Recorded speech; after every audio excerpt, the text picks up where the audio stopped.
Waheguru Ji Ka Khalsa, Waheguru Ji Ki Fateh. Sikh Channel team are very pleased to be here at the Royal Military Academy, Sandhurst. Let's find out more about this great establishment and meet a Sikh soldier who's progressed through the ranks. Waheguru Ji Ka Khalsa, Waheguru Ji Ki Fateh. Major Harjot Singh, very pleased to be here at the Royal Military Academy, Sandhurst. And you look different today. You've got a different coloured star on. Can you tell us about a change in your army career? Yeah, thank you for noticing. Last time I was interviewed by SIKH Channel, I was wearing a maroon coloured dastard, and you may have seen 3 pips on my rank slide because I was a captain at the time. So I've since promoted, and I've now changed units because in the military we have a certain tenure in which we remain in post, and then we go on to the next phase. So at that time, with my maroon dastard, I was part of 16 Air Assault Brigade, the UK's global response force. And these were the guys that also did the evacuation from Kabul airport a couple of months ago. But now on promotion, I've now been fortunate enough to join a central team at Ministry of Defence headquarters in the heart of government in Whitehall. That's tremendous. Many congratulations on your promotion. Perhaps you can take us to this esteemed establishment, Sandhurst, and give us a tour and tell us about your own personal journey as well as the history of Sandhurst. Yes, welcome to the Royal Military Academy at Sandhurst. This is the centre of army leadership for the United Kingdom. It's a grand structure of a building, as you can see. It's really iconic and has featured in many documentaries in the past, and it's a place of significant historical events. A lot has gone on here, and I'm sure a lot will go on in the future in terms of the leadership that it inspires, people that you have trained here. You have a number of foreign leaders who have come through here as young men and women who have trained and conducted their military service here. One of them, famous one, is King Abdullah from Jordan, for example, who trained here. Certainly when I was here as an officer cadet, we had people from Mauritius, Nigeria, Bahrain, UAE, so from all these nations. It's a worldwide centre of excellence for officers. For military leadership, full stop, and leadership, full stop, yeah. Thank you very much.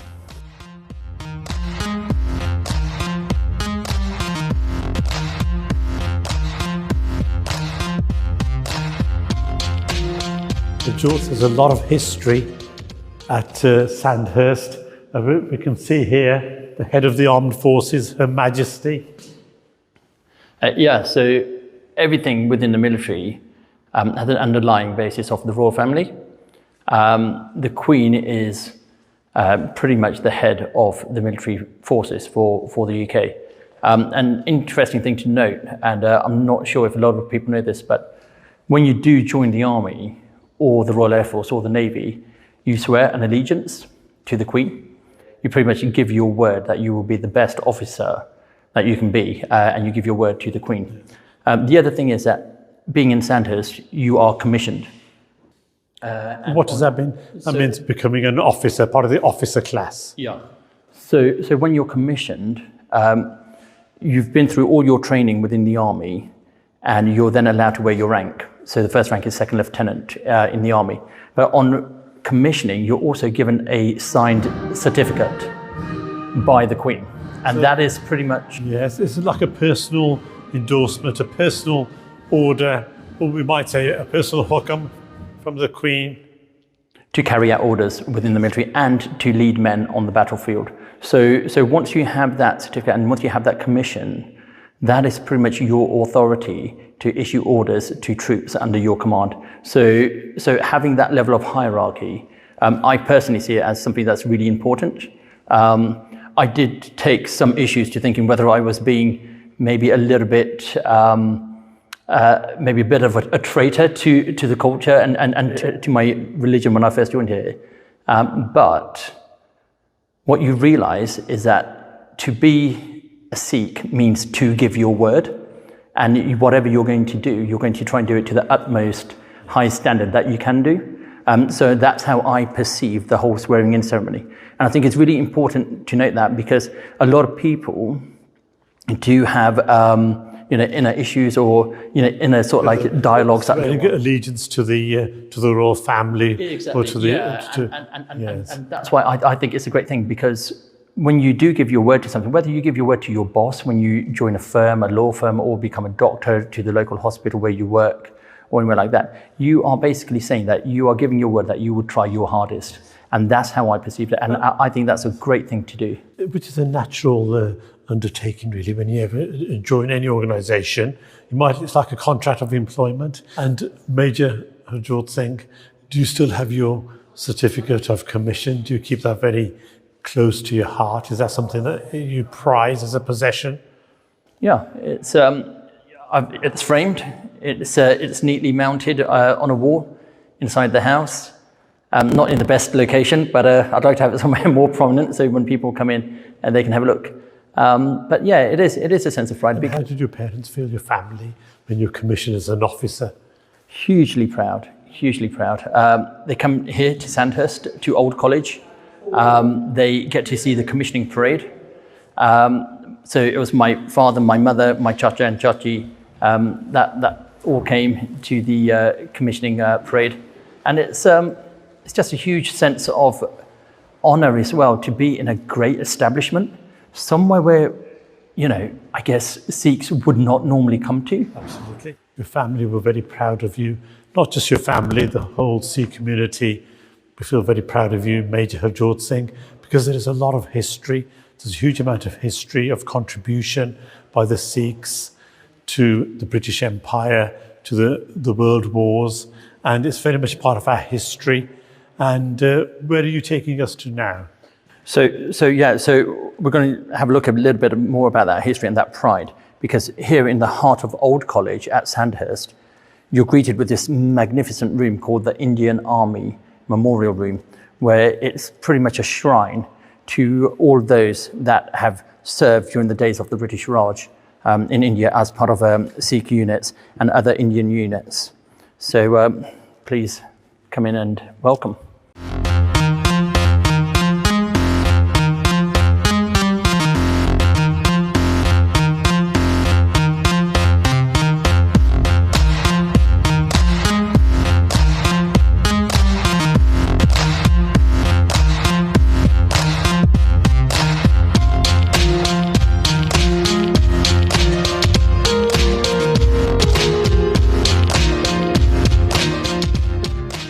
Major Harjot Singh, there's a lot of history in this room, the Indian Army War Memorial Room, and we can see the stained glass of the Sikh soldiers and all of the communities who contributed to the British Empire and the World Wars. How do you feel when you come into this room? It's just a huge sense of pride and honor, thinking that people of my race and my belief, have contributed so much to this nation, and they were recognized for their fighting spirit because of their values. So we are represented here because of who we are.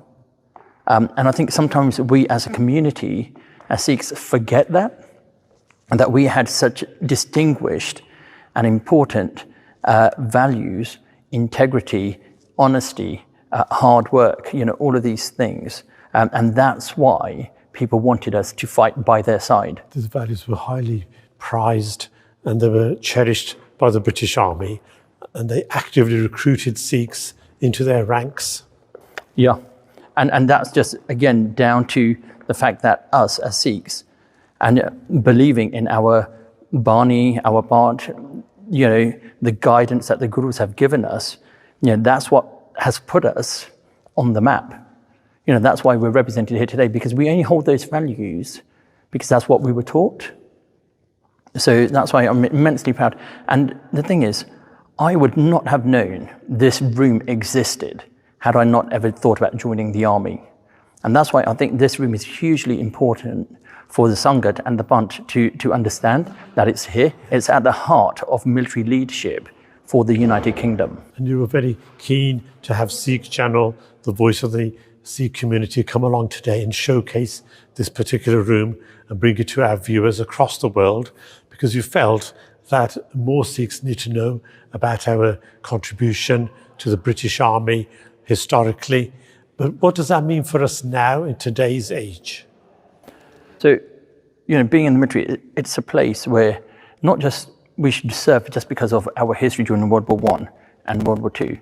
The thing is, it's a career path that I think we take to very easily because of the values that we hold. You can only be a good leader if you hold a set of distinct values. Now, we as Sikhs, when you look at the message that the Guru has given us, we are all leaders. And sometimes that's the problem. Sardar, the meaning of Sardar, the literal meaning is leader. Yeah. So we are all leaders in our own right, and we all have something to give. So leadership is one of those things that's such that we are all members of a team. So whether you're the leader or a junior member, it doesn't matter.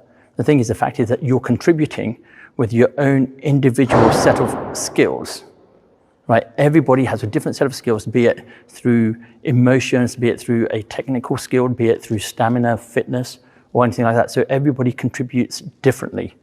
And it's the senior leader's role to recognize that, hey, how am I best going to employ these skills? Get the best of the team. Get the best out of the team. And the army is very much about teamwork.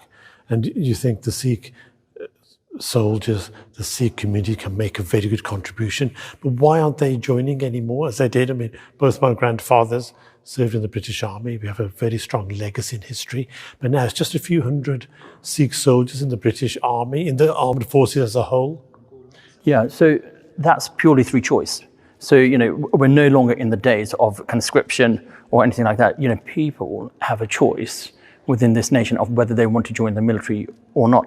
And that's a great thing when you think about other foreign militaries. So here we have so much opportunity that we can go into pretty much any career path that we choose to. Now, even if you did want to join the military, there's such a robust process, through health or fitness and your selection tests. You have to hit the standard. Not everybody does. I mean, when I went through my selection process, there were a number of people that didn't pass. And you came from university. You went to Brunel University, so you were highly educated. This wasn't a default for you, the army. It was a matter of choice. Yeah, and in my previous interview, I spoke about how I was working in a bank and how that career path probably didn't suit my character. I wanted to do something that was slightly more physical, outdoorsy, somewhere where I was doing work, but I didn't want it to seem like I was doing work. And being in an institution like the army or at Sandhurst breaks up that level of, professional work. And it's a place where you are constantly working with your team. And I'm a fairly sociable guy. And I think if somebody is sociable, then it's a great opportunity for them to kind of jump in and make an application to join the military. So you certainly recommend it. And you're an endorsement. You're also a major, which is a very senior rank. Did you find any barriers as you were trying to progress through the army? You've become a major, but in that process, did you have to prove yourself? Was it harder for you than other officers? I wouldn't say harder, it's different. And I'll tell you what it's different. It's different because I am a minority, within the forces. I wouldn't say it's been a hindrance to my promotion. No, because my promotion has been based on my own skill set. It's a meritocracy. It's not something where people's going to hold your colour or your belief against you, and they're not allowed to.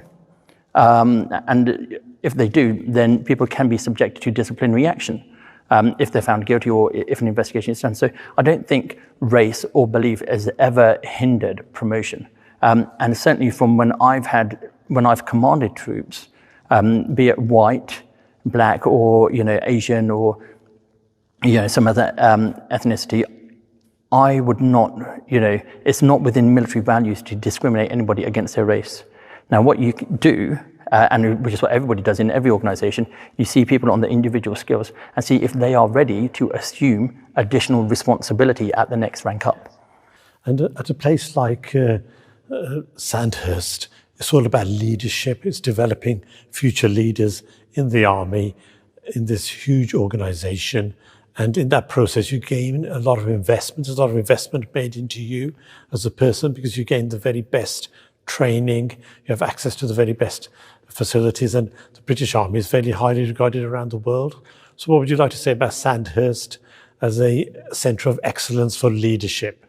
Sandhurst, the Royal Military Academy at Sandhurst, is the centre of excellence for leadership across the world. We have various other foreign armies and their cadets coming here to train. And leadership is such a thing that you have to really understand what it means. The motto of this establishment is serve to lead. And when you break that down, serve to lead, that's actually a very Sikh value, yes. Right? You are serving, you are doing that seva to your community, to your Sangha, to the world. Right, through your leadership. But the thing is, you have to learn leadership, right? Some of us are natural born leaders, and I do believe that some people do have a natural aptitude to lead. However, a majority of us could do with a little bit of help and guidance and direction on how best to do that. Because here, whilst we might have a natural ability, and that's what the selection process assesses you on. It assesses you on your potential. Do you have the potential to become a great leader once you come to this establishment? Because here, I mean, obviously, when you're in the army as a leader, as an officer, you're leading people and you're responsible for their lives. Yeah. It's not a matter of profit or a commercial success or leadership in a business or a company or working in a bank. You're leading here to save and to preserve life. So it's a huge responsibility. Yes. And leadership here at Sandhurst is such that you are trained in combat leadership. You're trained about how to lead men in very stressful, arduous situations where the environment is not on your side. So you're not sat in an office and leading people, who are sat behind desks, who come into a nice warm office on a daily basis. You are leading people out in the field where it could be either be very cold or very hot. People are dehydrating, they'll be hungry, they'll be lacking sleep. You may well be in a combat situation and under fire. So you have to learn how to best to lead within those sort of environments. And that's why this place is is the best place to learn leadership skills from. That's tremendous. Major Harjot Singh, we're very pleased to see your progress. You started in the army as a graduate from university and you've progressed. You're a great role model, both for the Sikh community and for the British Army. And if any of our viewers have questions and they want to join the army, can they, via SIKH Channel, approach you and ask you? Of course, yeah. I'm more than happy for people to contact me through social media. But the best place to gain any sort of information would be on the Army's website. So you just Google British Army and the website will come up. That's got the whole selection process on there. If people want to speak to me personally, I'm more than happy to engage. And I'm always an advocate for doing that. So let's hope that more of the Sikh community choose to be in the army. In the past, when our grandparents were part of the army, it was more of an obligation, or maybe because they didn't have any other opportunities. But now we have a choice of opportunity. Let's hope that more Sikhs choose this as a great opportunity for a career, a fulfilling career. What would you say about that? How fulfilling did you find it? And why is it a good career? So it's a good career for a number of reasons. One is you get to travel. One is you get to lead and command soldiers. One is that you get to work with people of various different backgrounds, of different qualities, different skill sets. You'll be amazed by what you see from people. I have been in teams where I have been mesmerized by people's level of fitness and their skill set, something that I would never have had, and the courage that I've seen. I've seen people, I've seen people jumping out of airplanes, free falling. I've sat at the back of a C-130, where we're going at about 15,000 feet and people are parachuting from the back. They're carrying all the kit. There's just such amazing things that you see and that you feel and that you do that you just wouldn't do in a 9-to-5 sort of like office environment or an industrial environment or possibly running your own business. So that's why what it's given me in terms of my lived experience is so great that I just don't think I would have experienced that anywhere else. So that's what the other thing. The other thing is the pay is good. The organization, not just the army, but the whole Ministry of Defence is a learning organization. They are constantly making things, developing things and transforming the way the organization works for the better. So like any institution, nothing stays the same for too long, right? And when I say institution, I mean an organization, a military unit, an army, even your own family or your own community. Nothing stands still for too long. It's all fluid. It's constantly changing.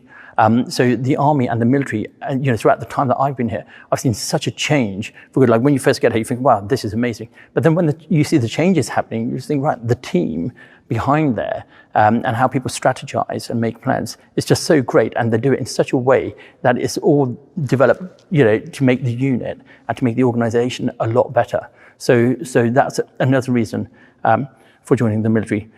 Just the kit that you get to use, the people that you interact with. Earlier on the uniforms, even the basic things like the uniform, they're tailor-made, they're a huge investment. So you have a lot of investment into you as a person, whether it's a uniform or the training and the whole experience of being part of this huge worldwide respected establishment. Yes, so when you leave Sandhurst, you've got a whole wardrobe full of uniforms. You've got your combat uniform, which is what I'm wearing today, MTP. That's a multi-terrain pattern uniform. So when I first joined the army, we had what's called Combat 95, which was the combat uniform developed back in 1995. You have your service dress, which is like the khaki formal dress that you have. Then you also have your mess dress, which is what you would wear at a dinner party. Now, these uniforms aren't cheap. When I came through here, we were given grants of about £1,000 for each one. So you have to get them tailor-made, and there are military tailors that make those so that you can wear them in different scenarios. So that's a very good reason to join. If you love uniforms, the army is a place for you. But obviously beyond that, it offers a huge amount more, and it's become part of your life. The army, you're very enthusiastic about the British Army, and I really get that passion from you, and you've become a major. You've really found fulfillment. But what's really inspiring for us at SIKH Channel is it's aligned very closely to your identity, to your values as a Sikh. Yeah. Everything I do, even it's in my personal life or my professional life, is bound by Sikh values. So, these are values that I've learned growing up, going to the Gurdwara as a young child, mum and dad trying to instill these values upon you, friends and family. So, a lot of Sikhs will go to university or to high school and they'll mingle with other people from the Sangat and from the Banda, and we learn from each other as well. Because the great thing I think about Sikhi is that the whole word means to learn. And we all know that we've never got 100% of the answers that we need in life. So even within ourselves, we know that we have always got something to learn. Continuous journey. It's a continuous journey, but it's a journey that we know, again, like I mentioned about organizations being fluid, we ourselves, in terms of what we know about the world, God, our values, our professional lives, it's all learning because things change. And relationships change, chemistries change, and then what we know is that in certain situations, we think we've got an answer, but when we look at that situation after a 2-year gap or something like that, we think, oh, actually, I could have done that better. But we know that because we've learned something throughout those 2 years, right? So we always know that, yeah, everything is underpinned, and certainly the way I do things is always underpinned by Sikh values, because I know that in the future, I will not always have the answers, but I now know that I won't have those answers and that I need to try and, find them from somewhere, and I'm open to that. Whereas before, if you saw the Harjot Singh Gill of, who was a 20-year-old, he was probably a very angry person, a very determined person, trying to, really get to the answers and thinking that he's right all the time, got all the answers. And now I'm happy with not knowing, and I'm more content. And that's because, that's what Sikh values are. There's a number of things that you don't know, but you have great resources around you that you can learn from. So, one of the things that I really value about the army also is that people are there to give you a hand, and they're ready to, give you some support when you ask for it. So I'm regularly asking for support. So I don't ever feel as though I've got all the answers, but I feel as though I'm constantly that person that's developing. That's tremendous. Thank you very much. Major Harjot Singh, thank you for your insight into this amazing establishment, the Sandhurst Military Academy. But beyond that, really, you've also given us an insight into your personal journey as a Sikh soldier in the British Army, starting as a graduate and being commissioned as an officer and becoming now a major in the army. We're very proud of you, and we're very pleased to hold you up as a role model, as a representative of the Sikh community. And we hope this will inspire many other Sikhs to come forward and join the British Army. I think it's really important that we take a step back sometimes and just really understand that unity is the thing that binds us. And I do think that as Sikhs, sometimes we put too much pressure on ourselves to all try and be the same person. And one thing that I think leadership and Sandhurst and being in the army has taught me is that to be a well-honed team, which is what I view the Bunt and the Sangat as, you have to embrace and be inclusive of everybody's diverse nature. And not everybody is always going to be the same. Not everybody is going to be on the same path, be it of Sikhi or of professionalism or of skills that you are on. Views can differ. Views can differ, and we have to tolerate differences, and we have to learn to be respectful of people's viewpoints. They may not always align, but literally what we need to do is, take a step back and look at ourselves and think, right, how can we use our values to better unify us? And then if we can understand that, then I think we can be represented better within this nation. And then also we will have more people coming forward to join the military and see it as a career path that they can embrace, because it is. And there's no reason why we can't have the start wearing, Singh's insignia, joining the military and, making it all the way to general. And there's nothing I would be proud to see more than is, for females and males from the Sangat joining the military. We don't have a Sikh general at the moment in the British Army. We hope you will be the first and act as a great role model, because you're doing extremely well. And perhaps you can take us on a very brief tour of this amazing room, which has got so much history. If we can walk around together and look at some of the murals and the paintings on the wall, which record history.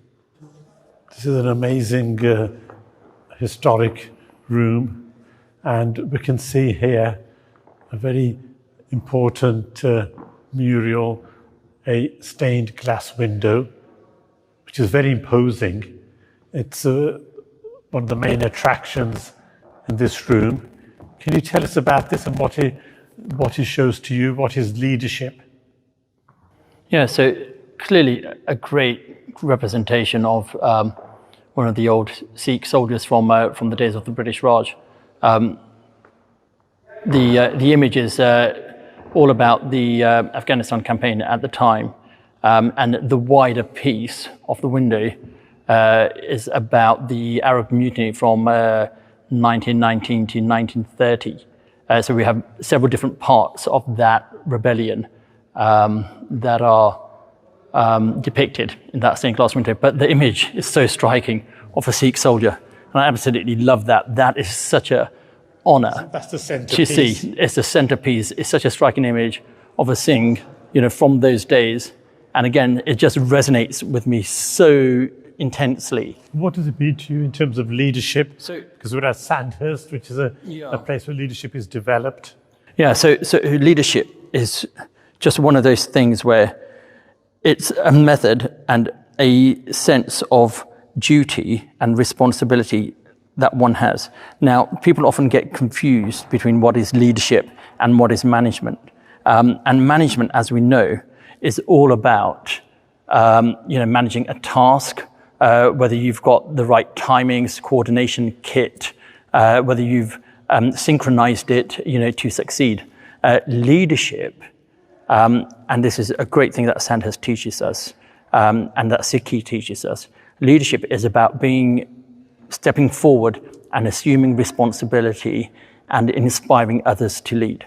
We've got, as an academic, if you look at any types of leadership, you have several different theories. You have transactional, you have great man theory, you have inclusive leadership, you have transformational leadership. And Sandhurst teaches you more so and focuses on the transformational leadership. The previous commandant of this establishment wrote a book that's called Stand Up Straight. And that's a great testament to how military leadership is taught, because image, projection of voice, your fitness, your ability to, inspire other people through your own natural charisma, and your enthusiasm and passion is what gets people to follow. And that's why leadership is so important, because it's easy, and we see in many different organizations where leadership has failed and an organization has either crumbled or has fallen apart or fractions have broken off. So we see it again in, take it to the simplest level, we see it in families, we see it in communities, we see it in firms, businesses, everywhere. So that's why it's really important that you recognize that these qualities are there to actually bring people to do a task that they normally wouldn't want to do. And that's Sandhurst is all about leadership, and that's one of the key elements that you've gained as a skill, as expertise from your time here. But looking at this room around here, there's a lot of history. We can see we have the nishaniya here that were worn on the star of the Sikh soldiers, and we can see the khanda there as well. What would you say about that? So what we have here is three cap badges. What we call them cap badges today, but back in the day, of the days of the British Raj, they would have been called Bagri badges, and they sit right at the forefront of the soldiers at the start. These ones that we've got here are from the 45th Native Infantry, I think, from the days of the British Raj. It's just great to see that that's what Sikhs would have worn as a headdress back in the days of the British Raj. That's tremendous. Thank you very much, Major Harjot Singh. There's an enormous amount of history all around in the Indian War Memorial Room, and we can see various paintings on the wall of soldiers from all communities. It's really inspiring that this War Memorial Room is actually in the centre of Sandhurst. It's not in a corner of the academy. It takes centre stage. What do you say about that? Yeah, it's immense pride. It just goes to show how much passion and value is put on the service of people from India to the British military. When you look around here, it's not just the Sikhs, but it's all aspects of India that have been represented here. So you've got the Dogras, you've got the Sikhs, you've got the Bengal regiments, and it just goes to show that what an impact that time has had on the days of the British Raj and the British military. So just to see the portraits up and down the corridors of Old College, just again, fills you with an immense sense of pride that, your values have meant something to this nation. And that's something that I think is really well integrated within us and something that needs to continue. That's tremendous. Thank you very much. Diversity has always been an important part of the army. We can see from this painting here, the Hang Sikhs feature in this painting from the 18th century. So diversity has always been part of the British Army. for over 100 years. Has our diversity changed in today's world?